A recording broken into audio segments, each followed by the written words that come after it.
Sir, I need your name and your date of birth. I need your name and your date of birth, sir. You don't have to answer any questions, but I just want to ask you questions. But I need your name and your date of birth. One more time. I need your name and your date of birth. If you do not give it to me, I'm going to detain you until I figure out who you are. Oh, the sound of silence. A popular classic type of First Amendment audit indeed, if I do say so myself. Because to put it simply, there's just something about a silent audit that makes people who are caught on camera make themselves look extremely stupid. And wouldn't you know it, that's exactly what happens in today's video. When Kansas City Accountability decided to conduct a First Amendment audit outside of this bank in Junction City, Kansas. The cops that show up do end up talking to the bank employees inside that called them, and even though a private citizen went up to these cops and let them know that he was well within his rights to be doing what he was doing, they still proceed to violate his rights. How egregiously so, you might be asking? You all know the drill. Why don't we roll the tape? We sincerely hope you all enjoy. As much as you can, anyway, with what you're about to see. Hey, way to protect the First Amendment, buddy.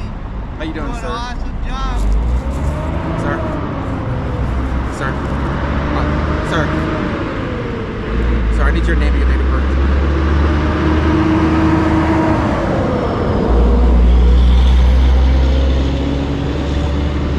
Sir, I need your name and your date of birth. Sir. Sir, I need your name and your date of birth. I need your name and your date of birth, sir. You don't have to answer any questions, but I just want to ask you questions. But I need your name and your date of birth. Okay. One more time. I need your name and your date of birth. If you do not give it to me, I'm going to detain you until I figure out who you are. I am trying not to do that. I just need your name and your date of birth. It's the only thing you have to give me at this point. Yes. Officer Walker. Badge number is 1011. I need your name and your date of birth.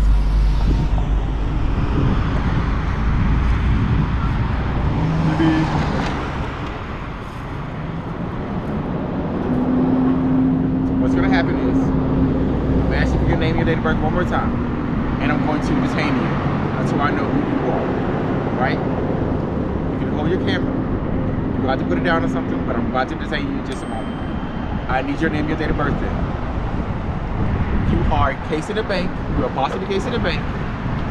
You're out of the bank, possibly recording them with the ATM. This is a sidewalk. This is public property. Yes. You are not free to go though. You are being detained at the moment. I'm trying not to put you in handcuffs, but I will. Give me your name and your date of birth. I'm about to. Otherwise, we're about to figure out who you are. So I know who you are.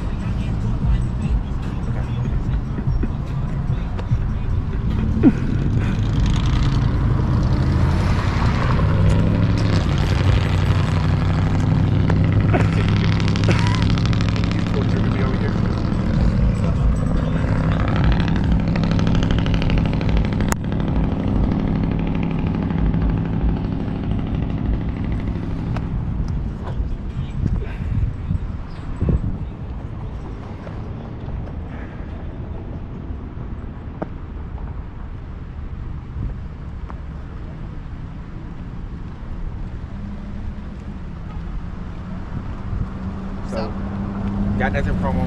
He was free to tell me who he is. I'm just going to detain him at the moment so you know exactly who he is. That's about all we can do. He doesn't want to ask any questions or anything. Didn't give me anything. I probably asked 5 times now. I told him what's going to happen if he doesn't tell me nothing. Okay. We're going to detain you. We're going to detain you. There you going. Put your hand on your back. Reach out, Supervisor. I asked you who you were. All you had to do was tell me.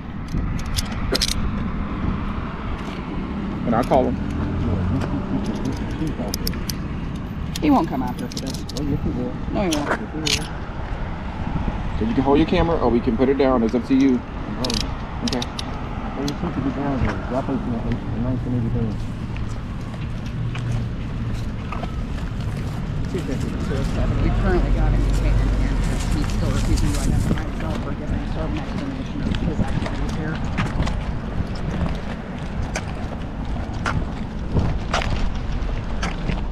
I'm on pattern knife. This goes on anyway. Okay. I don't agree, no search for fees. I'm not asking. You're being detained, so I'm gonna just make sure you don't have any weapons on you. No problem. If Okay. you have the chief to here, you give me a fucking phone, man. So, Get your chief here, man. one more time. Can you tell us who you are? Name and date of birth. Get your chief here. I don't want to have to do this to you. Okay, no problem. Okay? I'm gonna sit it down just so much more covers. You already have the car camera on? Yeah, I'm about to turn it right now. There ain't somebody you need a crime, baby. Not for Kansas law, we don't. Have a We seat. have suspicion. We have suspicion for Of a crime. Suspicion, yeah. And right now, your activity could essentially be considered Can't turn as constitutional damage. activity to a crime. Okay. Can't turn the Constitution. Let me start talking to you. Get your chief here. You're trespassing. Yep.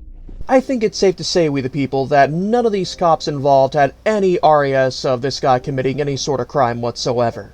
And even if they wanted to trespass him from this bank property, which later on they do, they can't even obtain his identification because of Jesuits v. State, not to take anything we say as illegal advice. They couldn't determine that this guy committed any crime, so this was a clear Fourth Amendment violation. An unlawful detainment just because he failed to identify himself. It reminds me of that one audit that took place in Michigan many years ago, which became one of the most popular in this community. So much so that even me playing a snippet of that clip here would immediately remind you of what I'm talking about. But I digress. So they decide to hold Kansas City accountability unlawfully in this police cruiser for about 15 minutes until the supervisor shows up. So what exactly happens when he shows up? Do they take this man to jail? Do they violate his rights to get his identification? Or do they let him go scot-free? How you Good doing, afternoon. sir? Can I get Sergeant your name? Milton with the police department. Can I get your badge number, please? Number 975. Hey, listen, sir, we're going to keep this just real short and sweet. I've never been Okay. on their property. I'm out here conducting constitutional protected activity. They trying to turn that into a crime.